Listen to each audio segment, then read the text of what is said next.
여러분들은 흙수저와 금수저라는 단어를 아십니까? 2부 때는 있었는데 3부 계신 분들은 너무 거룩하셔서 모르시는군요.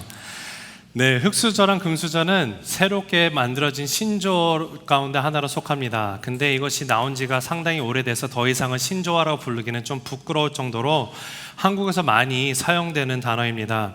예전에 그 JTBC에서 썰전이라는 보시면 보이시죠? 썰전이라는 프로그램에서 이 수저론에 대해서 얘기를 했어요. 그래서 보시는 것처럼 금수저, 은수저, 동수저, 흙수저 경제적인 자산을 가지고 따지면서 얘기를 합니다. 근데 이것이 분명히 농담으로 시작된 말들이었는데 이제는 진담으로 쓰이고 있다는 것이 정말 큰 사회적인 문제가 되고 있습니다. 보시는 것처럼 은수저라는 것이 있는데 원래 이 은수저라는 용어가 서양에서 유래됐다는 것을 우리가 좀 알 수 있는데 영어식 표현에 이런 것이 있어요. Born with the silver spoon in one's mouth. 그러니까 태어나는 순간부터 유모가 젖을 은수저로 먹이는 극소수의 귀존층들을 빗대서 하는 말이 은수저였습니다. 근데 이것이 아마도 우리나라에 들어와서 은수저가 금수저로 바뀌고 흙수저란 말을 또 사용하면서 이것을 대조시키고 있다는 것을 우리가 알게 됩니다. 한국에서 사용되는 이 수저론이 어떤 뜻인가요? 어떤 사람은 태어나면서부터 금수저로 물고 태어나는 사람들이 있습니다. 부유한 가정이죠. 권력 있는 가정에서 태어난 아이들은 금수저를 가지고 태어났기 때문에 인생이 금수저로 살아간다는 것입니다. 그런데 흙수저는 그와 반대적인 개념이죠. 아무것도 없어요. 아무것도 누릴 것이 없습니다. 가진 것이 없어요. 아무리 능력이 뛰어나다 하더라도 흙수저로 물고 태어났기 때문에 세상에서 성공할 수 없고 결국 남는 것은 좌절과 포기, 즉 흙수저로 남은 인생을 살아가야 된다라는 정말로 슬픈 뜻으로 쓰이고 있습니다. 어쩌면 세상의 진리는 그 말이 맞을지도 모르겠습니다. 왜냐하면은 저와 여러분이 살아가는 이 세상을 보면은 금수저는 항상 잘 되는 것 같이 보입니다. 그런데 흙수저는 안 되는 것처럼 그렇게 많이 보고 우리가 또 경험이 되어지면서 살고 있는 그런 세상적인 것처럼, 그것이 세상인 것처럼 느껴질 때가 분명히 있다는 사실입니다. 근데 저는 이 시간 여러분에게 질문을 던져보고 싶어요. 과연 이것이 사실일까요? 과연 그렇습니까? 하나님의 말씀을 보면 하나님은 전혀 그렇지 않다고 얘기를 하십니다. 하나님의 나라는 그렇지 않아요. 하나님의 진리는 세상에 말하는 것과는 정반대입니다. 세상의 진리라고 부르는 것들에 오히려 반대로 이야기하는 것이 성경에서는 정말로 많이 나와 있습니다. 몇 가지 예를 들어서 말씀드리면은 살기 원하면은 죽으라라는 말씀하십니다. 높아지려면은 낮아지라, 섬김을 받으려면 섬겨라, 먼저 된 자가 나중이 되고 나중된 자가 먼저 된다라고 얘기를 하십니다.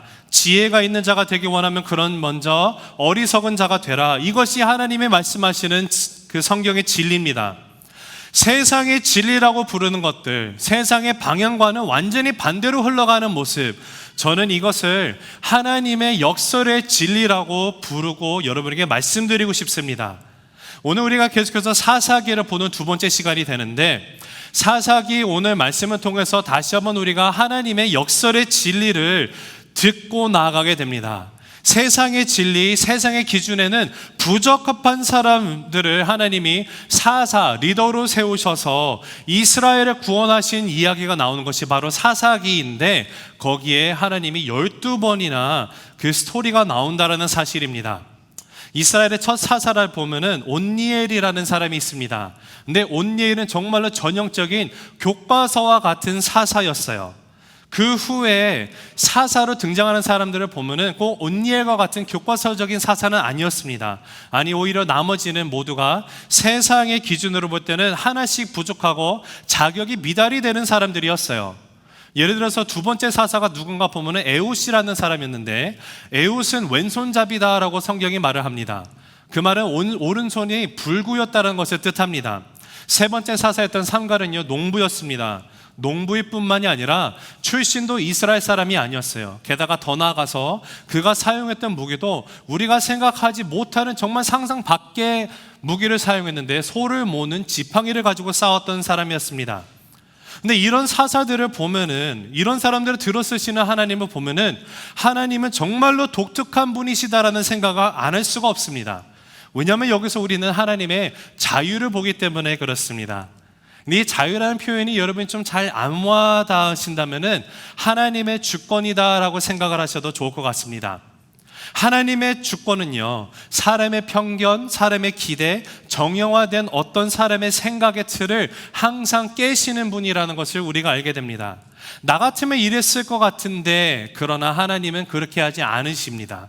나 같으면은 금수저나 은수저와 같은 사람을 찾아서 사용할 것 같은데, 데려와서 쓸 것 같은데, 그러나 하나님은 저 사람을 오히려 흙수저로 분류가 되는 그러할 만한 사람을 데려다 쓰시는 하나님을 보게 돼요.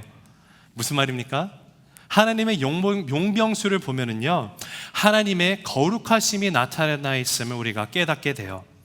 이렇게 거룩하신 하나님이시기 때문에 저와 여러분이 지금 이 자리에 앉아서 예배를 드린다는 사실이에요.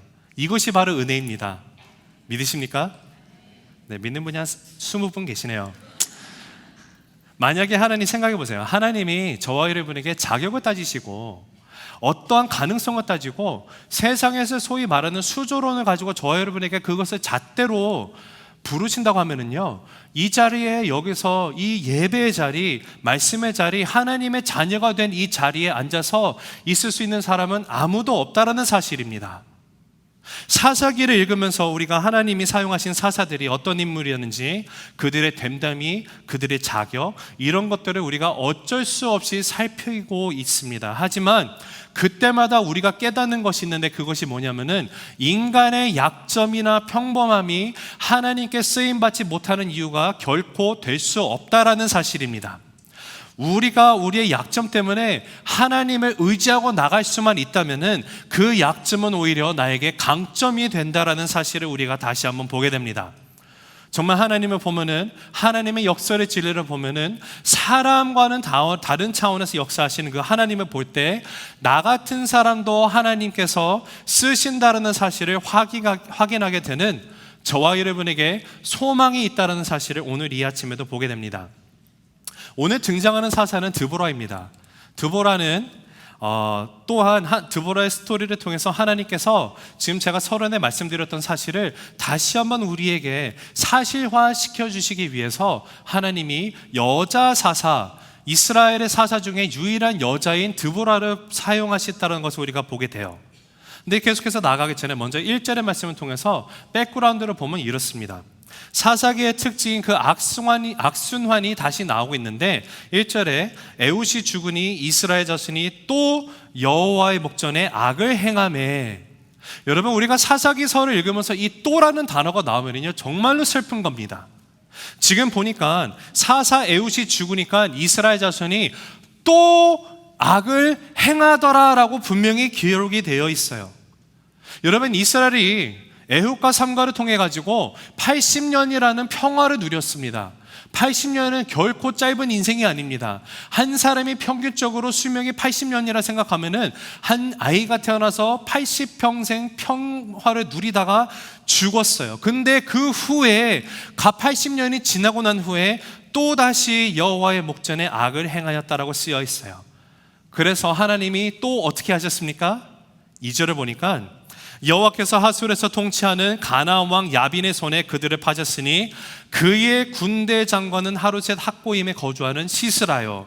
여기 두 명의 인물이 나옵니다. 가나안의 왕 야빈을 들어 사용하셨는데, 야빈은 군대 장관 시스라가 있더라라고 얘기하고 있어요. 근데 가나안의 왕 야빈은요, 우리가 자칫 잘못 생각하면 가나안의 왕의 이름이 야빈이구나라고 생각이 들 수 있는데 그렇지 않습니다. 여호수아서 12장에 가서도 가나안 왕 야빈이 나와요.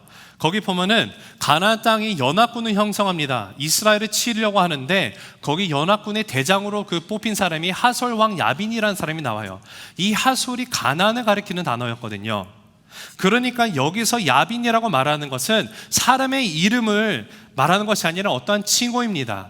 쉽게 설명이 되려면은 애굽이라는 나라에 보면은 바로가 있었습니다. 그러나 우리가 아는 것처럼 바로는 사람의 이름이 아니지요. 애굽의 왕조를 이해하게 때 쓰였던 것이 바로였습니다. 그거와 마찬가지로 야빈도 그러한 개념이라는 것이에요. 그게 무슨 말입니까?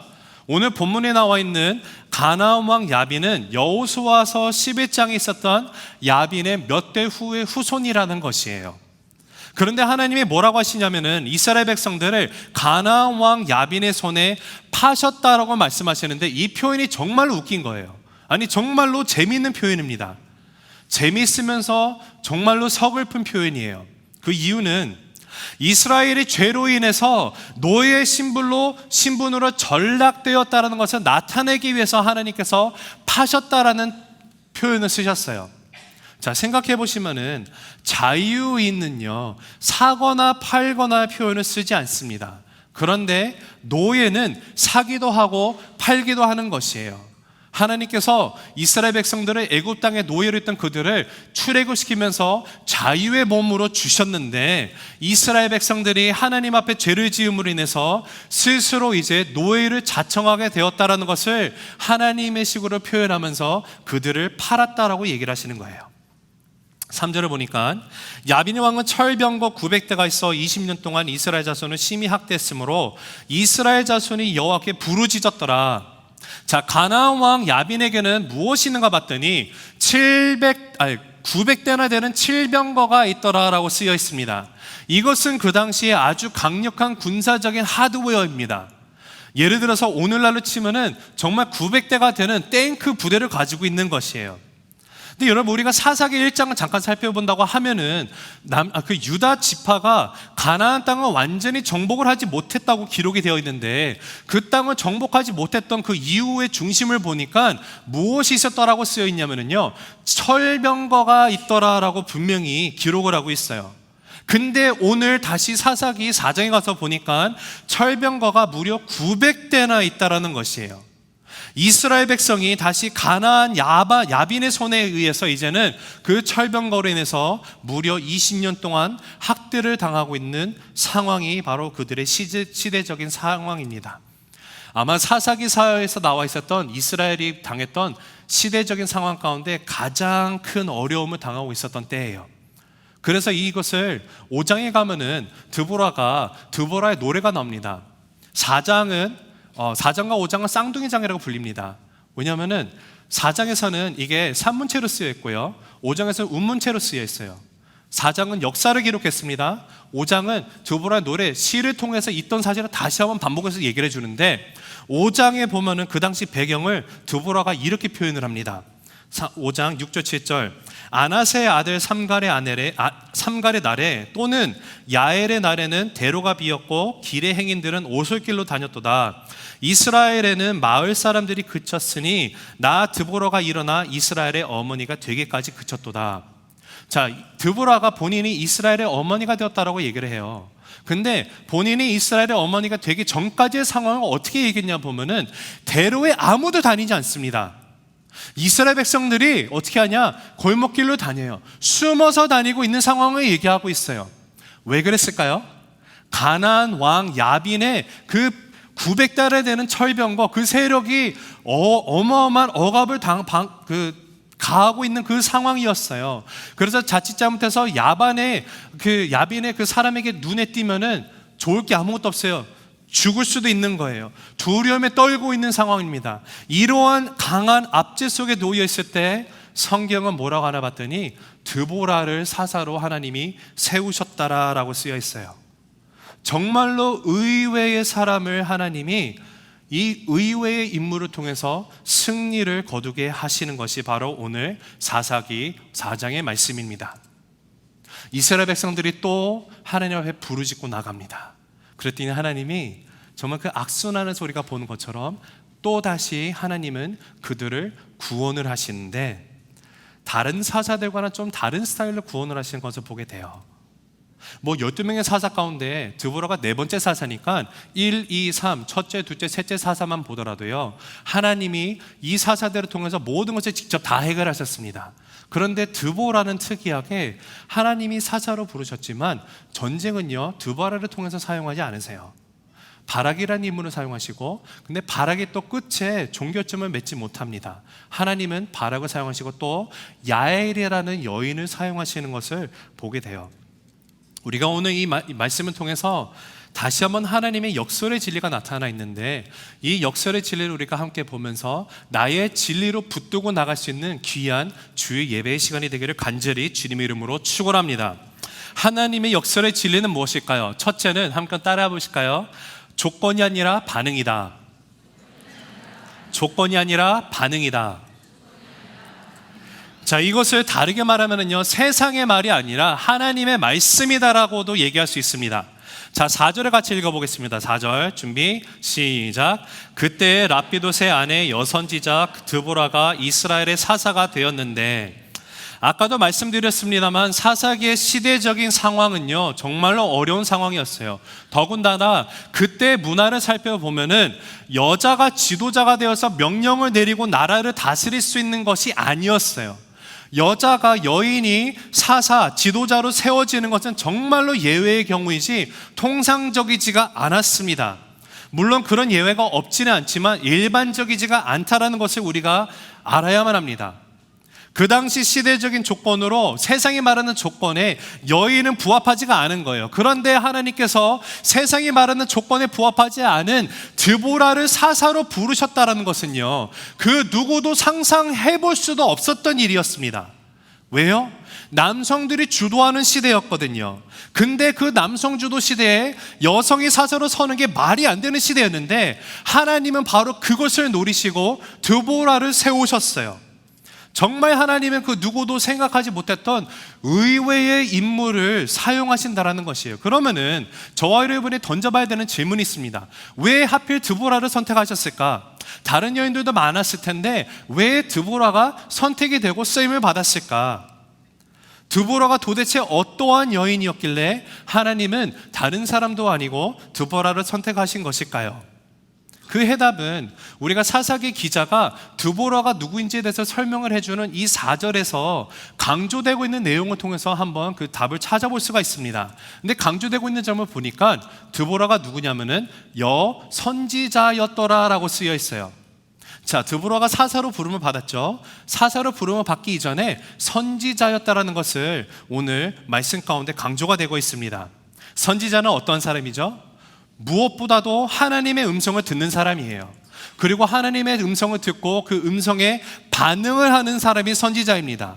하나님의 음성이 내립니다. 계시가 있습니다. 그 음성에 반응합니다. 그리고 그 하나님의 말씀의 음성을 백성들에게 다시 전달하는 역할을 하는 것이 선지자라는 사실이에요. 드보라에게는 하나님의 음성을 듣고 고난에 처한 백성들에게 하나님의 말씀을 전달하는 선지자였다라는 것을 강조를 하고 있다라는 사실입니다. 세상이 말하는 조건에 부합되지 않은 자였어요. 하나님은요, 들어서 사용하시는 사람들은요, 조건으로 하시는 것이 아니라 하나님의 말씀에 반응하는 자들을 들어 사용하시는 하나님이시면 믿을 수 있기를 간절히 바랍니다. 여러분, 때로는 우리가 삶을 살다 보면은 우리의 삶 가운데 난간이 부딪힐 수가 있어요. 정말 가나안 왕처럼 900대 철병거가 나를 향해 다가오고 있는 상황이 있어요. 내가 해결할 수 있는 것이 아무것도 없어요. 이제 나는 죽을 수밖에 없겠구나. 대로로 다니기가 두려워요. 피해 다닐 수밖에 없는 상황이에요. 그러한 상황에 닥쳐 있을 때 저와 여러분이 하는 텐덴시가 뭡니까?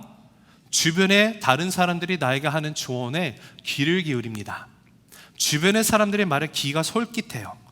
그러나 사람의 말은요, 나에게 더욱더 큰 낙심과 더 큰 절망의 심연으로 끌고 들어가는 힘이 있습니다. 여러 사람의 말은 우리를 혼란에 빠지게 해요. 갈피를 잡지도 못하게 합니다. 이럴 때 저와 여러분에게 필요한 것이 뭘까요? 오늘 성경은 다시 한번 우리에게 말씀합니다. 하나님의 말씀이 뭐라고 하시는가에 우리는 귀를 기울여야만 합니다.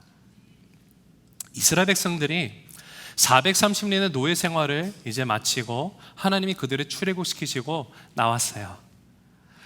축제예요. 잔치가 벌렸어요. 막 파티입니다. 막 우후 막 난리 났어요. 막 춤도 추고. 네, 제가 몸치라서 아무튼 막 춤을 추면서 덩실덩실 나가고 있는데 갑자기 어떤 일이 일어났죠? 홍해가 앞을 가로막네요. 어라? 돌아가야 되는가벼? 봤더니 뒤에 뭐예요? 바로의 군대가 와서 자기들을 죽이려고 해요. 그때 그 상황이 어떻게 돼요? 사면초가죠. 어쩔 수가 없어요. 죽을 수밖에 없는 상황인데 그때 백성들이 뭐라고 했냐면요, 모세를 원망하기 시작합니다. 아니, 무덤이 없어갖고 우리를 이 애국 광야로 내보내가지고 여기서 우리 죽겠냐? 네 탓이야 라고 하면서 수백만의 사람들이 모세에게 원망과 분노와 막 쏟아붓고 있어요. 그 순간에 모세가 어떻게 했습니까? 백성들의 절규와 아비규환 속에서도 모세는 하나님의 음성을 들었다라는 것을 우리가 생각을 해야 돼요. 하나님의 음성을 듣고 그 음성을 모세가 백성들에게 전하는 그 모습을 한번 상상해 보시면서 제가 읽어드리는 이 구절을 한번 생각해 보시기 바랍니다. 출애굽기 14장 13절 14절. 모세가 백성에게 이르되 너희는 두려워하지 말고 가만히 서서 여호와께서 오늘 너희를 위하여 행하시는 구원을 보라. 너희가 오늘 본 애굽 사람은 영원히 다시 보지 아니하리라. 여호와께서 너희를 위하여 싸우시리니 너희는 가만히 있을지니라. 여러분 상상이 되십니까? 여러분, 저와 여러분의 삶이 아무리 어렵고 힘든 상황이라 하더라도 우리는 절망하지 말아야 합니다. 주변 사람들의 말에 반응하는 것이 아니라 하나님의 음성에 귀를 기울이고 반응하면서 나가야만 합니다. 사사시대 가운데 가장 큰 압제를 받고 있는 상황 가운데 드보라가 불가능한 일을 도전할 수 있었던 것은 바로 하나님의 음성을 듣는 선지자였더라라는 데서 우리가 그것을 알게 돼요. 드보라는 여선지자였고 이스라엘의 사사로 세움을 받습니다. 근데 지금까지 아까도 말씀드렸지만 오니엘, 에훗, 삼갈이 했던 것처럼과는 전혀 다른 스타일로 하나님이 그들을 구원을 하세요. 그 첫 번째 세 사사들은 하나님이 사사를 부르시고 전쟁에 나가서 승리케 하셨습니다. 사사들이 싸웠어요. 근데 오늘 이 말씀 가운데서는 드보라가 아니라 이스라엘의 군대 장관의 역할을 제2의 인물이 하게 되는데 그것이 누군가 봤더니 바락이라는 사람이 나옵니다. 6절 7절을 보니까 드보라가 보내어 아비노함의 아들 바락을 납달리 게데스에서 불러다가 그에게 이르되 이스라엘 하나님 여호와께서 이같이 명하지 아니하셨느냐. 너는 납달리 자손과 스불론 자손 10,000명을 거느리고 다볼산으로 가라. 내가 야빈의 군대 장관 시스라와 그의 병거대와 그의 무리를 기슭강으로 이끌어 내게 이르게 하고 그를 내 손에 넘겨주리라 하셨느니라. 자, 드보라가 무엇을 했습니까? 하나님의 음성을 들었어요. 하나님의 음성을 듣고 그 음성에 반응을 하고 나가는데 어떻게 반응했는지 봤더니 확신에 차서 바락에게 이 하나님의 음성을 전하고 있습니다. 그 전하는 내용이 뭔가 봤더니 하나님께서 바락 장군이시여 당신에게 이 가나안 왕 시스라 그 철병거들을 다 맡겼습니다. 이미 승리를 주셨습니다 라고 말을 하는데 이 이야기 나왔을 때 저와 여러분이 그냥 정말로 교과서적으로 생각하는 답안지가 있어요. 그것이 뭐냐면은 믿음으로 바락이 믿습니다. 그럼요, 그렇고 말고요, 하나님의 말씀하시니까 내가 가서 다 물리치고 오겠습니다 라는 고백이 나와야 돼요. 근데 오늘 바락은 어떻게 대답했습니까? 바락의 답을 통해서 우리가 하나님의 역설의 진리 두 번째를 발견하는데 그 역설의 진리는 둘째로 완벽함이 아니라 부족함이 있다는 것이에요. 한번 같이 읽어보실까요? 완벽함이 아니라 부족함이다. 자, 8절 말씀 읽겠습니다. 시작. 바락이 그에게 이르되 만일 당신이 나와 함께 가면 내가 가려니와 만일 당신이 나와 함께 가지 아니하면 나도 가지 아니하겠노라 하니. 이미 하나님이 당신을 세웠습니다. 만 명의 군대가 당신을 따를 것입니다. 시스라의 900대의 철병거 문제 없어요. 하나님이 기슭강 앞에 다 모으셨고 하나님께서 당신을 통해서 이 모든 것을 쓸어버릴 것입니다 라고 선포가 되었습니다. 그러면은 바락이 분명히 믿습니다 하고 가야 되는데 바락의 대답이 뭐였죠? 드보라님 같이 가주시면 안 될까요? 당신이 안 가면 저 못 갈 것 같은데요. 이렇게 반응을 해요. 근데 이 모습을 보면은 우리가 이것은 불신앙의 모습이다라고 결론을 내리는 경우가 많은 것 같습니다. 그리고 정말로 일부 신학자들과 일부 목사님들은 이러하기 때문에 바락을 정말 형편없는 사람으로 취급을 하고 나아갑니다. 그러나 저는 그렇게 생각하지 않아요. 그렇지 않은 이유는 왜냐하면은 믿음의 영웅들을 기록해 놓은 히브리서 11장에 가보면은요, 히브리서 11장 32절을 같이 한번 읽어보실게요. 자, 준비 시작. 내가 무슨 말을 더하리요? 기드온, 바락, 삼손, 입다, 다윗 및 사무엘과 선지자들의 일을 말하려면 내게 시간이 부족하리로다. 아멘.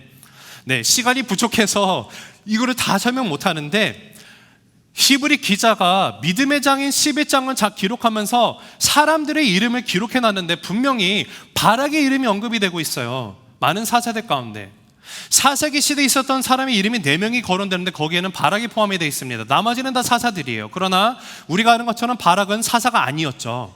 누가 사사입니까? 누구요? 드보라예요. 드보라인데 왜 히브리 기자는 드보라의 이름을 쓰지 않고 바락을 걷다 넣어놨을까요? 자, 그것에 대한 답을 좀 이따 다시 한번 얘기해보고, 여러분 이렇게 나와 있으면 바락이 믿음이 있었다라는 겁니까? 없었다라는 겁니까? 네, 한번 조금만 더 기다려 보시고, 자, 우리가 9절을 같이 한번 읽어보겠습니다. 사사기 4장 9절. 드보라가 이렇게 대답합니다. 시작. 이르되 내가 반드시 너와 함께 가리라. 그러나 내가 이번에 가는 길에서는 영광을 얻지 못하리니 이는 여호와께서 시스라를 여인의 손에 파실 것임이니라 하고, 드보라가 일어나 바락과 함께 게데스를 가니라. 아멘. 바락이 가겠습니다, 믿습니다가 아니라, 나랑 같이 가주면 안 돼요? 드보라요, 같이 가좀 갈게요. 아니면 난 못 갈 것 같아요 라는 모습을 보였거든요. 그랬더니 거기에 대한 답이 뭐였습니까? 9절에 보면은 이게 뭐라고 보니까, 전투의 영광은 네가 얻지 못할 것이다. 그래, 내가 가줄게. 근데 하나님이 말씀하신 게 이거야. 잘 들어, 바라가. 하나님이 너한테 영광을 안 주실 거야. 너의 그 답으로 인해서 이 영광을 시스라를 죽이는 것은 야일이라는 여인의 손에 하나님이 넘기셨어 라고 얘기를 했어요. 자, 이것을 보면은, 자, 바락은 믿음이 있는 겁니까? 없는 겁니까? 있다고 생각하시는 분 손 들어봐 주시겠어요? 아무도 없네요. 없다고 생각하십니까? 아무도 없네요. 다들 졸고 계시는군요. 이 말씀을 묵상하면서 고민 정말 많이 합니다. 근데 고민하고 묵상하고 하다가 깨달은 것이 하나가 있어요. 바락이 드보라를 통해서 하나님의 말씀이 그에게 주어졌습니다. 근데 그는 그 말씀을 믿었어요. 믿기는 믿었는데 자신이 연약하다는 것을 알고 있는 바락이에요. 나 혼자 가기에는 자신이 안 서요. 하나님의 말씀을 믿어요. 믿었는데 부족함이 있어요. 내가 부족한가 못 갈 것 같아요. 그래서 비록 지금은 부족하지만 그가 그 부족하기에 무언가를 붙들고 나가려고 했다는 것을 생각을 해보게 됩니다. 그래서 붙들고 나아간 것이 무엇입니까? 드보라를 붙드는 거예요. 드보라와 함께 가자고 했어요. 그러하다면 다시 한번 질문을 던져봐야 돼요. 왜 바락은 그 많은 것 가운데 드보라를 붙들고 나가자고 했을까? 아니, 생각해 볼게요. 드보라가 전쟁터에 나갔을 때 과연 어떠한 도움을 줄 수 있습니까? 드보라의 직업이 뭐라고요? 물론 여선지자였지만 가정주부입니다. 한 남편의 아내예요. 그리고 여인이에요. 나이도 아마 아줌마일 거예요. 그러한 드보라가 전쟁터에 나간다고 해서 어떠한 도움을 줄 수 있을까요? 어떠한 이득을 줄 수 있습니까? 오히려 짐이 되지 않을까요?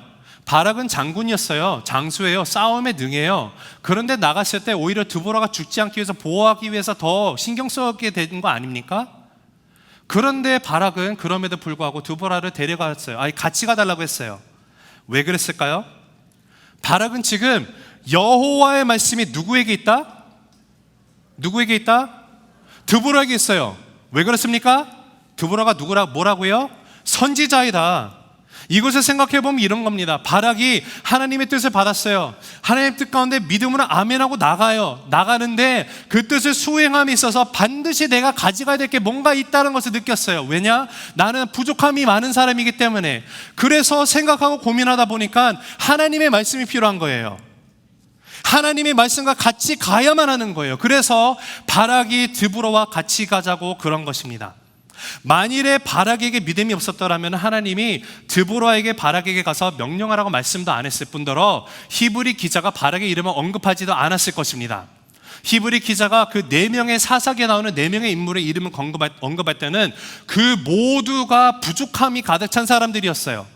히브리 기자는 이들의 이름을 언급하면서 그가 말하고자 했던 것이 무엇이냐면은 그들이 완벽해서 이래서 쓰임받은 것이 아니라 바락 얘기 알지? 바락이 믿음의 고백은 못하고 드보라에게 도움을 청했다. 그럼에도 불구하고, 그러한 부족함이 있음에도 불구하고 하나님은 그런 자를 들어서 사용하셨다는 것에 강점을 주는 히브리 기자였습니다. 바락이 그랬어요. 여러분, 말씀을 붙든다는 것은요, 하나님을 전적으로 의지한다라는 표현입니다. 하나님이 아니면 안 되겠다라는 표현이에요. 저는 이 바락을 보면서, 여러분은 어떤지 모르겠어요. 근데 저는 제 자신이 너무 여기 투영이 되는 거예요. 하나님의 말씀을 들어요. 하나님의 말씀이니까 믿음이 있어요. 그런데 어느 때로는 막상 이것을 믿음으로 발을 딛고 싶은데 너무 힘들어가지고 무서우니까, 두려우니까 내가 막상 나가기 힘든 거예요. 근데 하나님의 그런 모습을 실패라고 얘기하지 않으시더라고요. 하나님의 그런 모습을 믿음이 없는 자라고 얘기하시는 것이 아니더라고요. 그러한 두려움이 생길 때 어떻게 해야 되나 봤더니 바라기 한 것처럼 하나님의 말씀을 붙들고 나가야 된다는 거예요. 부족함 다 있어요, 여러분. 여러분 이 자리에 완벽한 분 한 분이라도 있습니까? 없어요. 저와 여러분 다 부족한 사람들이에요. 하나님의 믿는 이 믿음에서도 신앙생활에도 너무 부족함이 많은 존재들이에요. 중요한 것은 나의 부족함을 내가 깨닫고 부족하기 때문에 더욱더 하나님의 말씀을 내가 붙들고 나아가겠습니다. 이 바락이 되어야 된다는 것이에요. 하나님은 완벽한 것을 사용하시는 분이 아니라 부족한 것을 사용하시는 분이십니다. 하나님의 역설의 진리 마지막으로 세 번째, 특별함이 아니라 평범함입니다. 함께 읽어보실게요. 시작. 특별함이 아니라 평범함이다. 네, 17절, 18절 그리고 21절을 다 같이 읽도록 하겠습니다. 준비, 시작. 시스라가 걸어서 도망하여 겐사람 헤벨의 아내 야엘의 장막에 이르렀으니 이는 하솔 왕 야빈과 겐사람 헤벨의 집 사이에는 화평이 있음이라. 야엘이 나가 시스라를 영접하며 그에게 말하되 나의 주여 들어오소서, 내게로 들어오시고 두려워하지 마소서 하매 그가 그 장막에 들어가니 야엘이 이불로 그를 덮으니라. 그가 깊이 잠드니 헤벨의 아내 야엘이 장막 말뚝을 가지고 손에 방망이를 들고 그에게로 가만히 가서 말뚝을 그의 관자놀이에 박음에 말뚝이 꿰뚫고 땅에 박히니 그가 기절하여 죽으니라. 아멘. 17절 이전에 있었던 사역을 잠깐 간단하게 말씀을 드리면 이래요. 하나님께서 바락을 부르셨어요. 만명과 같이 다볼산에 올라갔습니다. 아까 저와 여러분이 읽었던 9절의 말씀이죠. 12절에서 16절 말씀.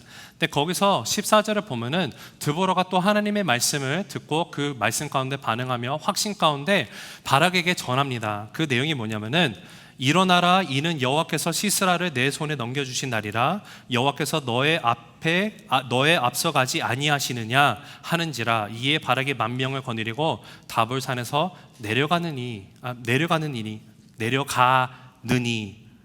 네, 혀가 꼬이네요.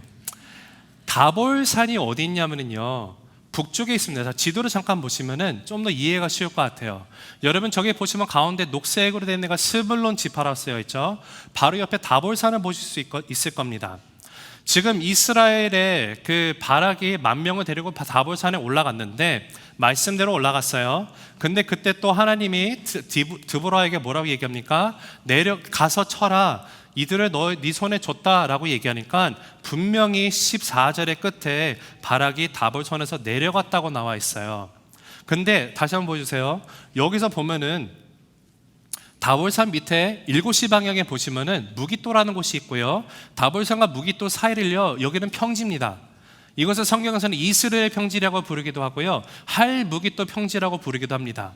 근데 이 무깃도라는 것이 히브리어인데 이것이 신약 성경에서 헬라어식으로 표현된 그 발음이 뭐냐면요, 아마겟돈이에요. 자, 여러분 우리가 아는 아마겟돈은 무슨 의미를 가지고 있죠? 최후의 전쟁이에요. 무슨 얘기하냐면은 하나님께서 분명히 그 시스라와 900대의 철병거를 데리고 왔는데 기송강 앞에 세우신다고 하셨거든요. 자, 거기 보시면 무깃도에서 갈멜산 쪽에 11시부터 5시 방향으로 기송강이 있습니다. 여기 이 평지 앞에 하나님이 데려다 놓으신 거예요. 이게 전쟁의 상황입니다. 이곳을 생각해 보면은 철병거를 상대로 평지에서 싸운다는 것은요, 말도 안 되는 자살행위예요. 근데 하나님은 그렇게 하라고 했더니 이들이 내려가요. 믿음도 좋죠. 근데 생각해 보세요. 철병거가, 여러분 배너 같은 영화 보시면은 마차가 있지 않습니까? 전차. 거기에 옆에 막 난리리 이렇게 나와 있죠. 달리면 이게 막 도는 거예요. 돌면서 사람들 허리가 막 절단 나는 거예요. 상상해 보세요. 그 넓은 평지에 900대 철병거가 쫙 일렬로 서고, 자, 바락이 만명과 같이 내려와고, 야, 전쟁이다 갔어요. 막 발로 뛰고 있어요. 근데 철병거가 우르르르 가면은 다 그냥 죽는 거예요. 말도 안 되는 작전이에요. 근데 믿음으로 가요. 근데 이것이 보면은 분명히 자살행위인데 하나님께서 뭐라고 써있냐면 그들 앞에서 혼란을 일으키셨다고 쓰여 있어요. 그것이 15절 16절 말씀입니다. 여호와께서 바락 앞에서 시스라와 그의 모든 병거와 그의 온 군대를 칼날로 혼란에 빠지게 하심에 시스라가 병거에서 내려 걸어서 도망한지라. 바락이 그의 병거들과 군대를 추격하여 하로셋 학고임에 이르니 시스라의 온 군대가 다 칼에 엎드려졌고 한 사람도 남은 자가 없었더라. 어떻게 돼요? 혼란에 빠지고 한 사람도 남김없이 다 죽임을 당합니다. 아니, 살아남은 사람 단 한 사람이에요. 그게 누군가 봤더니 시스라, 그들의 군대 대장, 장군이 정말로 쪼절하게 병거를 버리고 걸어서 도망갔다고 써 있어요. 나머지는 싹 죽었어요. 어떻게 이런 일이 일어나고 가능할까요? 자, 사사기 4장은 산문체라고 말씀드렸죠. 역사적인 걸 기록해 놨습니다. 근데 여기서는 이것을 답을 주지 않고 있는데, 드보라의 노래를 보면은 시로 쓰여 있어요. 5장이 같은 내용을 얘기하는데 거기에는 우리에게 조금 더 디테일을 주고 있습니다. 근데 5장 20절에서 22절을 보면 어떤 일이 있었는지 우리가 추측을 할 수 있어요. 자, 같이 읽어볼게요. 시작. 별들이 하늘에서부터 싸우되 그들이 다니는 길에서 시스라와 싸웠도다. 기송강은 그 무리를 표류시켰으니 이 기송강은 옛강이라 내 영혼아 내가 힘 있는 자를 밟았도다. 아멘. 기송강은 보통 때 물이 많지 않습니다. 그런데 기송강에 갑자기 범람을 했어요. 자, 지도로 다시 한번 보여주시면은 기송강이 범람하면 어떤 일이 일어나냐면은 저게 할무기또 평지 아니면 이스라엘 평지라 불리는 이곳에 기송강이 이렇게 있잖아요. 대각선으로. 강이 범람하면은 그 당시에 지형적으로 보면은 이 평지에 물이 가득 차게 되는 경우가 있다고 합니다. 물이 가득 차면은 평지가 질퍽질퍽해지는 뻘과 같은 그런 상태가 돼요. 물이 넘쳐나니까. 자, 이 철병거라는 것은 마른 평지에서 달릴 때는요 최강입니다. 아무도 이길 수가 없어요. 그러나 그것은 마른 땅의 이야기이고, 그것이 정말 기송강이 범람을 해가지고 평지를 다 질퍽질퍽하게 만들었을 때 전차가 올라가면 아무리 달리고 싶다 할지라도 바퀴가 안 돌아가는 거예요. 그러다 보니까 철병거들이 혼란에 빠지는 거예요. 패닉 상태가 되는 거예요. 하나님이 이렇게 역사를 하셨다는 거예요. 이 전쟁을 할 때는 물이 넘칠 시기가 아닙니다. 그런데 하나님이 하시면 못할 일이 뭐 어디 있겠습니까? 넘치게 만드시는 거예요. 하나님이 손을 대면요 쉽게 끝나요. 여러분, 우리 하나님 멋지지 않으십니까? 정말 멋있는 하나님이에요. 이스라엘을 20년 동안 학대했던 시스라가 결국에는 여호와의 전쟁에 패전을 하고 모두 다 죽고 자기만 진짜 쪼다처럼 도망을 가요. 근데 문제는 시스라가 도망가는데 갈 곳이 없어요. 갈 곳이 없다가 생각해서 도망간 데가 어딘가 봤더니 야엘의 집이에요. 헤멜의 집. 자, 17절. 시스라가 걸어서 도망하여 겐사람 헤벨의 아내 야엘의 장막에 이르렀으니 이는 하솔왕 야빈과 겐사람 헤벨의 집 사이에는 화평이 있음이라. 가나안 왕 야빈과 야엘의 남편인 헤벨의 집에는 뭐가 있다고요? 화평함이 있다라고 쓰여 있습니다. 야빈과 친분이 있는 헤벨의 집이기 때문에 시스라가 도망을 가는 거예요. 근데 도망쳐오는 시스라를 보고 야엘이 봤어요. 시스라가 오는 것을. 근데 그 순간 야엘은 결정을 내려야만 했습니다. 죽일 것인가? 죽을 것인가? 무슨 말이냐면은 오랜 친분을 가지고 있었다고 분명히 성경이 기록하고 있어요. 그것을 기록했다는 것은 분명히 이유가 있기 때문에 그렇습니다. 시스라가 글로 도망칠 수 있는 유일한 곳이었다는 것을 우리가 알려주기도 할 뿐더러 그뿐만이 아니라 그런 친분 관계가 있고 지금 시스라는 대패를 했어요. 근데 바락의 군대가 시스라를 찾으러 오고 있는 상황입니다. 그것을 야엘이 알고 있어요. 야엘이 보는 순간 결정을 해야 되는 거예요. 이제 죽은 목숨이구나. 야엘의 선택이 뭡니까? 시스라를 보여주고 가족이 다 죽든지 아니면은 시스라를 죽이고 영웅이 되든지. 야엘이 왜 죽였는지는 오늘 본문 가운데 얘기를 하고 있지 않습니다. 그러나 드보라의 노래인 5장에 보면은 야엘의 그런 그 죽인 그 액션을 가지고 행동을 가지고 정말 칭찬을 해줘요. 근데 어떻게 죽였나 보니까 21절에 이렇게 쓰여 있어요. 그가 깊이 잠드니 헤벨의 아내 야엘이 장막 말뚝을 가지고 손에 방망이를 들고 그에게로 가만히 가서 말뚝을 그의 관자놀이에 박음에 말뚝이 꿰뚫고 땅에 박히니 그가 기절하여 죽으니라. 이것을 조금 전에 좀만 더 이렇게 보면은 19절 20절을 보면은요 어떤 일이 있냐면은 시스라가 왔어요. 시스라가 왔는데 목이 너무 타는 거예요. 생각해 보세요. 맨발로 혼자 막 뛰었어요. 막 그 36개 주랭랑을 쳐가지고 왔는데 정말로 잡히면 죽으니까 막 전력을 다해서 전목도 힘 다해서 뛴 거예요. 목이 마를 수밖에 없는 상황이에요. 근데 물을 달라고 하는데 야엘이 뭐를 줬냐면은 물 대신에 우유를 줬어요. 근데 그 당시 문화를 보면은요, 손님에게 우유를 주는 것은요, 귀한 손님에게만 주는 호의를 베푸는 거예요. 자, 우유를 마셨습니다. 우유의 성분은 잘 아시죠? 먹으면 배가 위벽이 생기고 이게 소화가 느려져요. 우유를 한 사발 쫙 들이키고 난 다음에 야엘이 따뜻한 이불로 덮어줍니다. 피곤하시죠? 한숨 주무세요. 이렇게 하고 덮어줬어요. 자, 생각해보세요. 배는 부르죠. 따뜻하죠. 그러면 어떻게 돼요? 전쟁 가운데 막 진이 빠져 있는데 와서 제정신을 돌아오니까 몸이 엄청 피곤하죠. 시스라가 깊은 한숨을 잠이 들었다라고 성경 기록을 하고 있어요.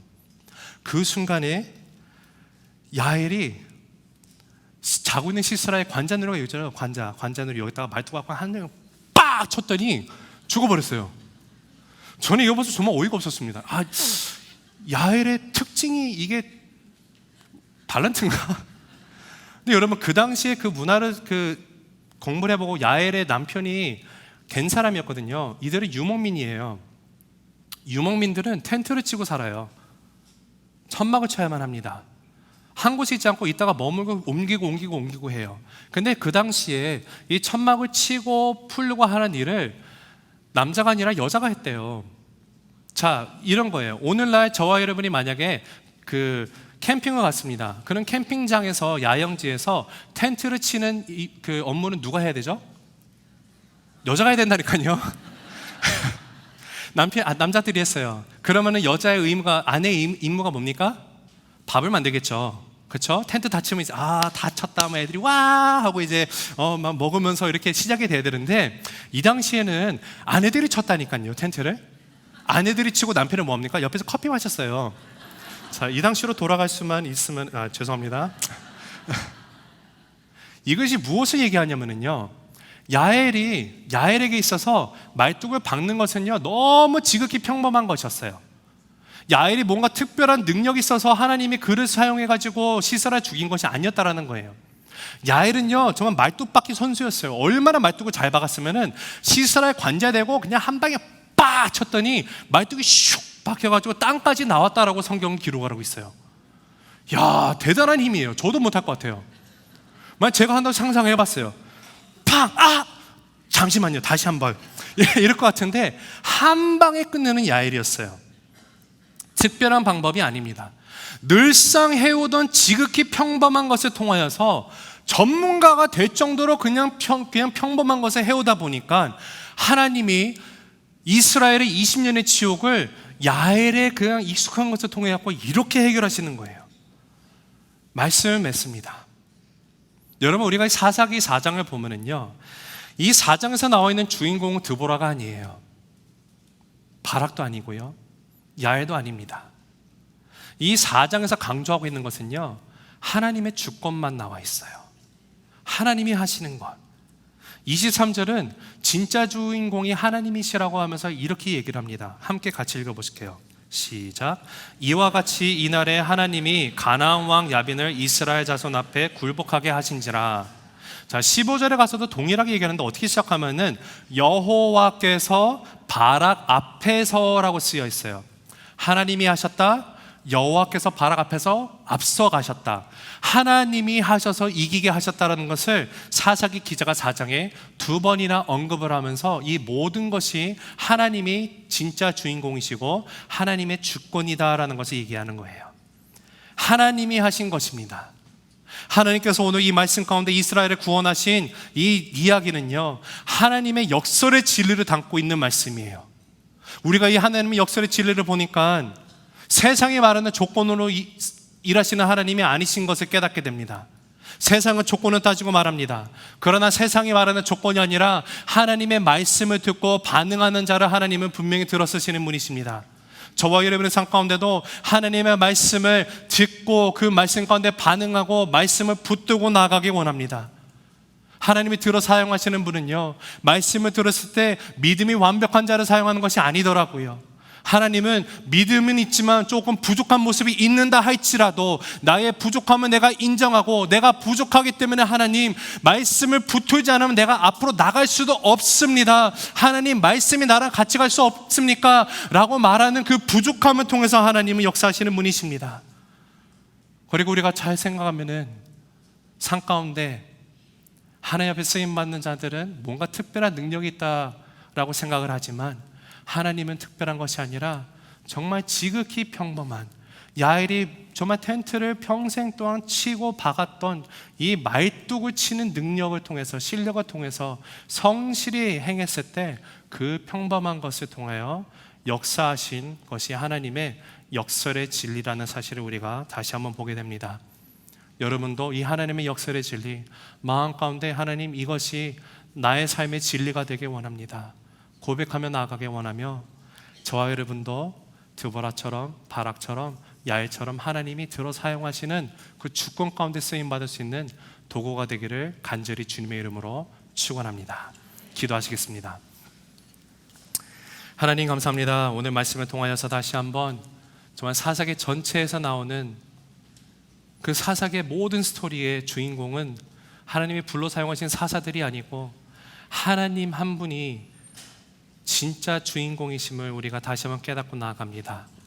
이스라엘이 정말로 최악의 상황에 있을 때 아무도 예상치 못했던 여선지자, 여사사 드보라를 선택하시고 믿음이 부족한, 정말 부족함이 그 모습이 가득 찬 그 바락을 통해서 또 야엘이 정말 특별한 능력이 있었던 것이 아니라 평범한 것을 가지고 열심히 성실히 행했던 그 평범함을 들어 사용하셨던 그 하나님, 이 이야기를 바라보고 나갈 때 하나님, 여기 있는 한 사람 한 사람 우리 모두가 하나님 앞에 온전히 쓰임받을 수 있다라는 그 소망의 메시지를 주신 것에 대해 너무도 감사드립니다. 나의 삶 가운데 온전히 하나님의 말씀을 듣게 하시고 말씀 가운데 반응하고 나갈 때, 부족한 모습을 바라볼 때 하나님 말씀을 더욱더 붙들고 나가게 하시고 나의 삶 가운데 주어진 평범한 것들, 주님, 내가 IM의 삶을 살아가는 이 순간순간마다 특별한 것을 쫓으려는 것이 아니라 나의 지극히 평범한 것을 통하여 역사하시는 그 하나님 붙들고 나가게 주님 인도하여 주시옵소서. 감사드리며 살아계신 예수 그리스도의 이름으로 기도드립니다. 아멘.